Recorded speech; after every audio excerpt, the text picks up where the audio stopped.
Syekh Azhar, guru kami di Al-Azhar Kairo, Mufti Al-Azhar, ulama Al-Azhar Syekh Ali Jum'ah, menolak ajakan Presiden Prancis untuk membuka boikot. Tidak ada tawar-menawar bahwa mereka kedutaan Prancis di Kairo menelpon Syekh Azhar supaya bukalah boikot ini. Tidak, umat Islam wajib memboikot. Kami bisa minum susu produk kami bisa makan makanan kami kalau kalian masih mengejek. Ini adalah salah satu bahwa kita punya kekuatan ekonomi, kami punya solidaritas luar biasa. Tidak ada tawar-menawar dengan para penghina Nabi Muhammad SAW.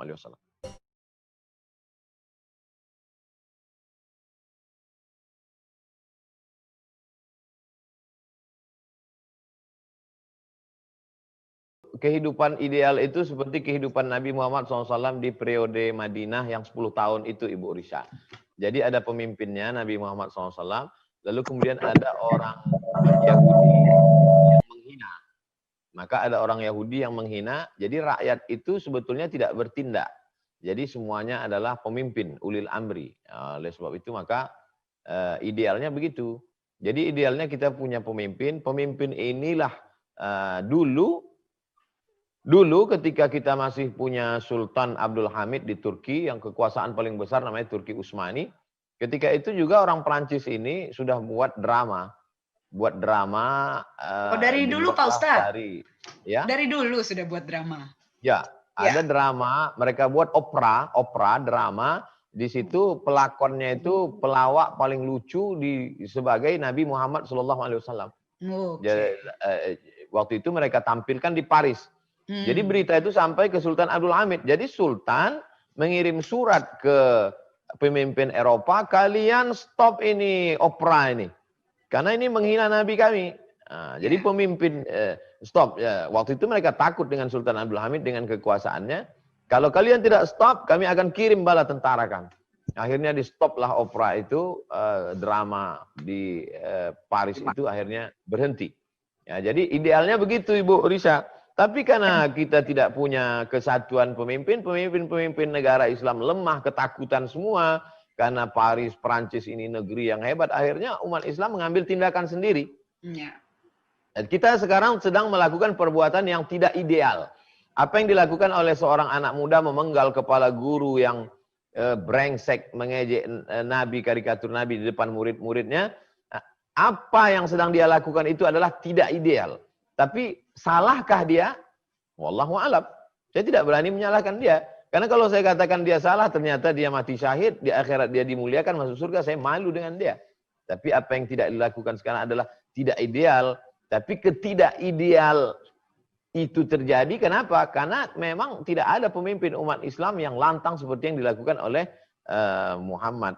Seperti yang dilakukan oleh Sultan Abdul Hamid pada masa lalu. Kita tidak akan bisa mengangkat harkat martabat Islam dengan meledakkan kedutaan Prancis. Apakah kalau kita ratakan kedutaan Prancis di Jakarta itu sekarang selesai masalah? Tidak. Oleh sebab itu jangka panjangnya bagaimana anak-anak kita ini kita didik dengan pengetahuan yang baik. Dia bisa menjelaskan Islam rahmatan lil alamin. Dia menulis buku. Anak-anak Bapak Ibu, IID menjadi dokter-dokter tapi juga bisa bahasa Arab, paham Quran. Mereka menjelaskan mukjizat. Akan ada di antara anak Bapak Ibu menjadi SPOG, spesialis objin, spesialis kandungan, menjelaskan manusia itu dari nutfah berubah menjadi alaqah, berubah menjadi mudghah, berubah menjadi tulang belulang, disebutkan dalam Al-Quran, lalu kemudian ditopang penafsirannya dengan pengetahuan modern, sehingga orang-orang Prancis itu nanti akan berkata, oh hebat sekali Islam, mereka pun bersyahadat, asyhadu an la ilaha illallah, asyhadu anna muhammadar rasulullah. Jadi kita perbaiki anak-anak kita dengan TK Quran, SD Quran, SMP Quran, SMA Quran. Setelah itu dia menjadi dokter spesialis. Mereka akan menjelaskan kehebatan Islam. Sehingga mereka akan menebarkan hidayah. Mereka tidak lagi sibuk bicara tentang masalah jenggot, kaki celana, khilafiyah, memecah belah umat. Masalah maulid bid'ah. Tapi mereka menjelaskan Islam yang sempurna, yang universal. Sehingga terwujudlah firman Allah, sanurihim ayatina fil afaq. Kami akan tunjukkan tanda-tanda kebesaran kami di alam semesta. Ada di antara anak kita yang belajar ilmu astronomi, ada yang belajar geologi, ada yang belajar meteorologi, geofisika, klimatologi, sains teknologi.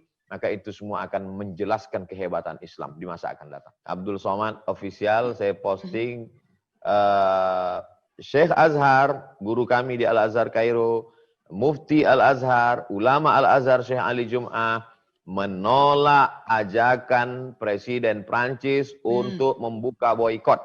Tidak ada tawar-menawar bahwa mereka kedutaan Prancis di Kairo menelpon Syekh Azhar supaya bukalah boikot ini. Tidak, umat Islam wajib memboikot. Kami bisa minum susu produk kami bisa makan makanan kami kalau kalian masih mengejek. Ini adalah salah satu bahwa kita punya kekuatan ekonomi, kami punya solidaritas luar biasa. Tidak ada tawar-menawar dengan para penghina Nabi Muhammad SAW.